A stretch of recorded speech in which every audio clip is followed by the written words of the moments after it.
Welcome to Foster Career Experience, a podcast featuring interviews with people who've had experience with the foster care system, about their lives, their career journeys, and their stories of navigating the workplace.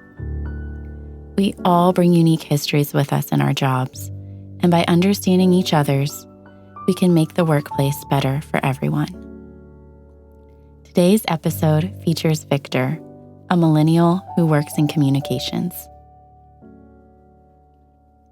Victor arrived at our interview early, ordered a large iced coffee, and responded to emails on his phone while I wrapped up a Zoom meeting. He didn't have any other in-person meetings that day, but he still wore slacks and a button-down gingham shirt.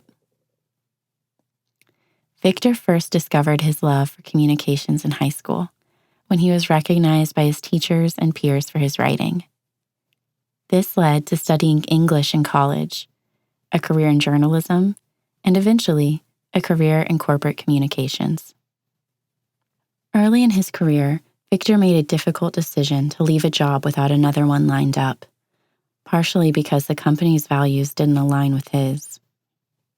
While some people discouraged this choice, Victor remembers a like-minded person at the company who pulled him aside and said, "Don't worry, the cream rises to the top." That was more than 10 years ago, but Victor still thinks about that moment of validation, especially during the challenging times of his career. Coming from foster care, one of my great strengths is a sense of values and fairness. I have a strong belief in wrong and right and want to create a fair and equal workplace for people. Even though those are ideals that don't always play out, I think that's one of the strengths that someone that's been through challenging times has, is they want to create positive experiences. Victor has worked professionally for over 15 years, and only recently has he begun sharing at work that he was adopted. I would say in the first 10 years, 15 years of my career, I rarely mentioned my background in foster care or being adopted. I would say recently, I switched companies in the last few years, and I made that part of my identity. And in doing so, I introduced myself that way on the first one of the team calls, right, as part of my background. And then someone else that was adopted reached out to me and said, "I never mentioned that, but I'm so glad you did." And we were able to build a bond of connection from that moment. Victor tends to be introverted, and he attributes his ability to connect quickly and build deep relationships with people to his experiences and how they've shaped him. Because Victor's colleagues responded warmly to him sharing his identity of being adopted, Victor wanted to share even more.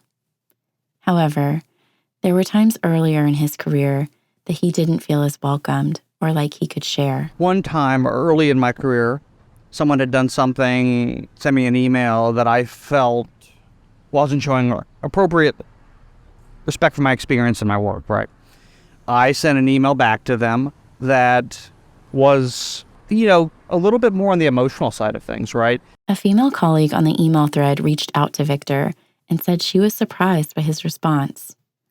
"Men don't typically communicate with other men that way," she said. And I said, that's true. That's how I tend to communicate, is on that emotional, personal level. But she brought up a good point of that other person may not be used to communicating that way, so it could be very challenging for them, because for men in the corporate workplace, communicating about emotions isn't something that's familiar to them. When for someone like myself, and it's been through foster care, communicating my emotions has been how I protected myself for most of my life. And so it's how I've expressed myself, how I've tried to drive the outcomes that meet my need. And most times in corporate America, they want you to kind of push your feelings aside and focus on the outcome. But I understand that feelings are part of the experience, and we bring that, whether or not we like it or not, to every situation and interaction, both inside and outside the office. And so I try to connect with people on that level because it helps them understand me as a human and not just an employee. Victor noted that a lot has changed since he sent that email. Organizations are now encouraging their employees to bring their whole selves to work. However, there are still some aspects of who we are that are missing from that conversation.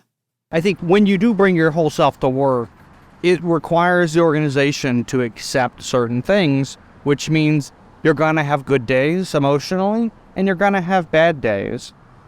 But you are a human being and a person, and that's going to affect things.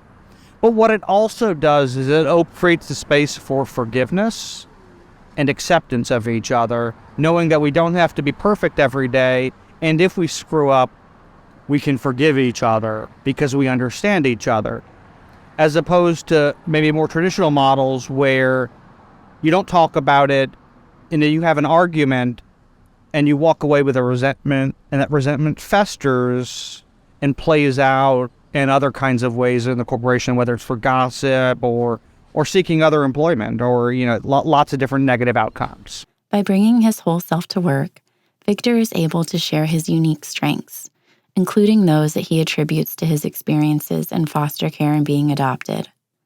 Victor is collaborative, empathetic, fair, loyal, creative, and cares deeply for his colleagues and their work. Going back to being in foster care, I connect with the people that have helped me and helped create a positive life for me. And I know that it took immense support systems, both social and personal sacrifices of people to help get me to where I am today.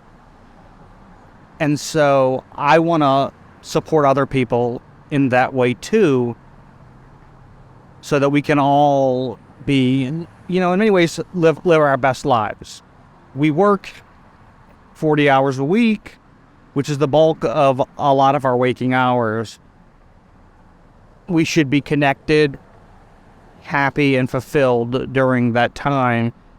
And you can't do that if you're not supporting people as people. One way that Victor thinks organizations can support foster care alumni is by creating a greater sense of security within their jobs. When you look at organizations and you've got people in the organization that have been in foster care or adopted, one of the greatest values and drivers for them is going to be their sense of security and fairness.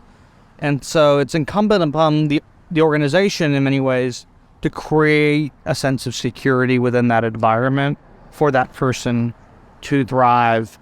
Looking back at my career, a lot of the choices I made were more risk averse because I felt less secure in my social standing and less secure economically because of the background that I've had. I could feel like at any time, sometimes the floor might fall out on me. If the organization can create that security,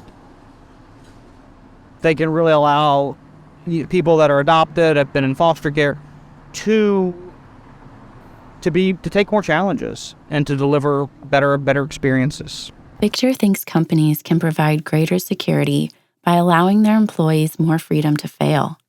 That way, employees know that they can grow through experiences and can feel more secure in taking risks.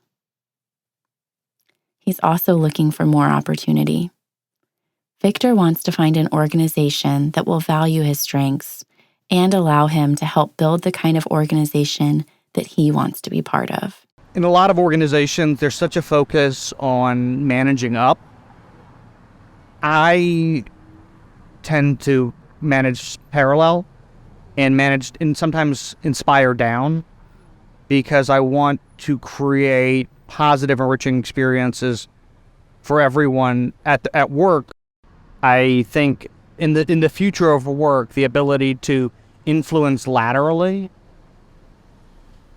and make everyone feel valued and a part of the organization is as important or more important than the ability to lead down. I think for me, the places that I want to grow is how to continue to influence outcomes and the people within an organization to help create a place in a workplace that mirrors that kind of compassionate, accepting, and open experiences that I've talked about. Whatever comes next, the cream always rises to the top, and so will Victor. Thanks for listening to this episode. This podcast was created and hosted by me, Sam Heimbach. It was produced by Zachary Webb. Podcast art and website design are by Hannah Finvez of HMF Design. Music is from Soundstripe. This podcast was funded in part by the Baton Savoie Scholarship offered through the Human Dimensions of Organizations Master's Program at the University of Texas at Austin. You can learn more about this episode and others at fostercareerexperience.com. Thank you.